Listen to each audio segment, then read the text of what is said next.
आज फॉर्म भरतोय आणि राजकीय वाटचाल एवढ्या लवकर अचानक चालू होईल मला अपेक्षित नव्हतं. मला वरिष्ठ नेत्यांनी खूप चांगलं मार्गदर्शन केलं मी म्हणेन.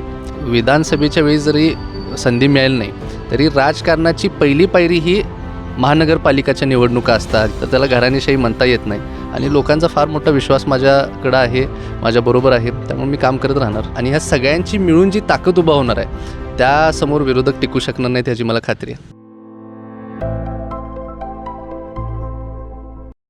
वरची लक्षवेधी लढत या महानगरपालिकेमध्ये पाहायला मिळणार आहे ती म्हणजे प्रभाग क्रमांक 3 या ठिकाणी. कारण रुईकर कॉलनी या ठिकाणाहून विद्यमान जे खासदार आहेत धनंजय महाडिक यांचे सुपुत्र कृष्णराज महाडिक हे निवडणुकीच्या रिंगणामध्ये आहेत आणि आज ते उमेदवारी अर्ज भरण्यासाठी निघालेले आहेत. नेमका काय भावना आहेत आपण जाणून घेऊया. कृष्णराजजी, पहिल्यांदाच राजकीय प्रवासातलं हे पहिले पाऊल टाकताय, काय भावना आहेत आपल्या? फारच खुश आहे मी आज. सन्माननीय माझ्या वडील खासदार धनंजय महाडिक साहेब, माझी आई, माझी आजी, माझे दोन्ही मोठे भाऊ, माझ्या वहिनी, आमच्या घरातले सर्व सदस्य, आत्ता मी सगळ्यांचा आशीर्वाद घेतला. आज फॉर्म भरतोय आणि राजकीय वाटचाल एवढ्या लवकर अचानक चालू होईल मला अपेक्षित नव्हतं, परंतु जे काय होतं आहे ते चांगल्यासाठी होतं आहे आणि मी खूप खुश आहे. खरं म्हणजे एक नाही, ह्या सगळ्या घडामोडी चालू होत्यात आणि त्यावेळेस आपण मुंबईमध्ये होतात. नेमकं या निवडणुकीमध्ये या रिंगणामध्ये उतरावं अशा काही घडामोडी घडल्या की ज्याच्यामुळं आपल्याला वाटलं की यावेळेस आपण निवडणुकीमध्ये आपल्या राजकीय गोष्टींना प्रारंभ करावा? माझा जास्त भर सामाजिक कार्यावरती आहे. आपण कदाचित माझ्या सोशल मीडियाच्या माध्यमातून बघितलं असाल की मागचे 3-4 वर्ष झालं मी मोठ्या प्रमाणात कोल्हापूर शहर, कोल्हापूर जिल्हा आणि फक्त कोल्हापूर नाही पण मी संपूर्ण महाराष्ट्र राज्यामध्ये अनेक ठिकाणी जाऊन ठिकठिकाणी लोकांना मदत करण्याचा प्रयत्न करतो आहे. युवा पिढी फार मोठ्या प्रमाणात माझ्या पाठीशी आहे. महिला वर्ग हे यांनी खूप प्रेम दिलं आहे मला. खरं सांगायला गेलं तर मी सोशल मीडियाच्या माध्यमातून जे काय काम करतो आहे त्यांच्यासाठी त्यांच्याकडनं मी फार प्रेरणासुद्धा घेतो आहे म्हणून. आणि एकंदरीत खूप चांगल्या गोष्टी ह्या करत करत कुठं तर समाजामध्ये माझं नाव एखादा भविष्यातला नेता म्हणून किंवा एक लीडर म्हणून लोकांनी बघायला चालू केलं. आणि मागच्या 1 वर्षापूर्वी संपूर्ण विधानसभा निवडणुकीच्या प्रक्रियेमध्ये सुद्धा मी होतो, परंतु ते जर नाही झालं, आज मला संधी मिळत आहे. ह्या बाबतीत मी खूप समाधानी आणि मी भविष्यातसुद्धा खूप चांगलं काम करून दाखवणार. आपण विधानसभेचाच उल्लेख केलात, मग विधानसभेची आपण उमेदवारी मागण्यासाठी ते सगळं आम्ही नाट्य बघितलं. त्याच्यानंतर तिथून थेट नगरसेवक पदाच्या या निवडणुकीच्या रिंगणात उतरणं हा जो प्रवास आहे याच्या मागची नेमकी भावना काय आहे? मग मला वरिष्ठ नेत्यांनी खूप चांगलं मार्गदर्शन केलं मी म्हणेन.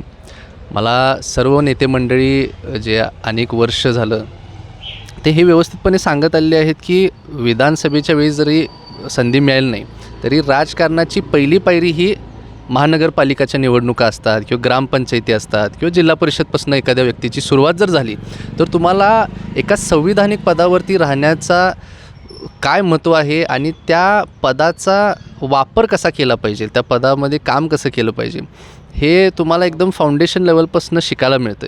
आणि मी उलटं मला हे चांगलं वाटत आहे की त्यावेळी जरी संधी हुकली तरी ठीक आहे, मला काय हरकत नाही. आता इथनं फाउंडेशनपासून सुरुवात करणार आणि इथून पुढं एकदम लाँग टर्ममध्ये एक राजकीय चांगलं हे बिल्ड करणार मी.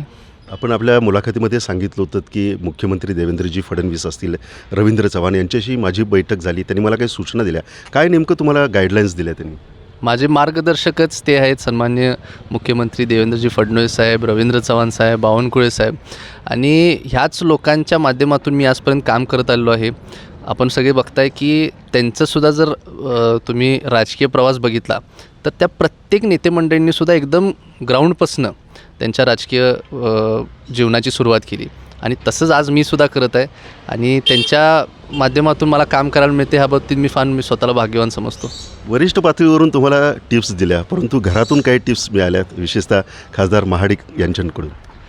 तुम्ही जर बघितलं असाल तर अजूनसुद्धा माझे वडील खासदार साहेब म्हणजे असं काही पूर्ण प्रक्रियेत माझ्या वैयक्तिक इन्वॉल्व नाही आहेत, कारण त्यांच्याकडं संपूर्ण कोल्हापूर जिल्ह्याची, सोलापूर, सांगली असं पश्चिम महाराष्ट्रातला जो काही परिसर आहे तिथं सगळीकडं त्यांना एक प्रभारी म्हणून नेमलेला आहे आणि तिथली जबाबदारी त्यांच्याकडे मोठ्या प्रमाणात आहे पक्षाची. त्यामुळं जरी मी घरातला सदस्य असलो, माझ्यासाठी माझ्या एका वॉर्डपुरतं ते किती वेळ देतील हे मलासुद्धा माहीत नाही, पण मी आजपर्यंत लहानाचा मोठा झालो साहेबांकडे बघत असतानाच मी जे काय आजपर्यंत समाजकारण केलं ते त्यांच्याकडनं प्रेरणा घेऊनच केलं आहे. त्यामुळं आम्ही त्यांच्याकडे बघून शिकतो आहे. त्यांना आम्हाला फार काही सांगण्याची आवश्यकता नाही. त्यांच्याकडे बघून त्यांचं मार्गदर्शन घेत आम्ही आजपर्यंत काम करत आलो आणि करत राहणार. शेवटचे 2 प्रश्न. सातत्यानं माध्यमांमध्ये एक चर्चा आहे की राजकीय वारसदार त्याच घरातले का पुढे येत आहेत. कशा पद्धतीने या गोष्टींना तुम्ही उत्तर देऊ शकता? मी कालसुद्धा हे सांगितलं, ह्याला घराणेशाही किंवा असं काही म्हणता येणार नाही. कारण प्रधानमंत्री मोदीजींचं हे वाक्य आहे. मागच्या वर्षी त्यांनी हे सभागृहात सांगितलं होतं स्वतः, की एखादा व्यक्ती जर स्वतःच्या कर्तृत्वावरती त्याचं नाव निर्माण करत असेल, समाजामध्ये वावरत असेल आणि काम करत असेल तर त्याला घराणेशाही म्हणता येत नाही.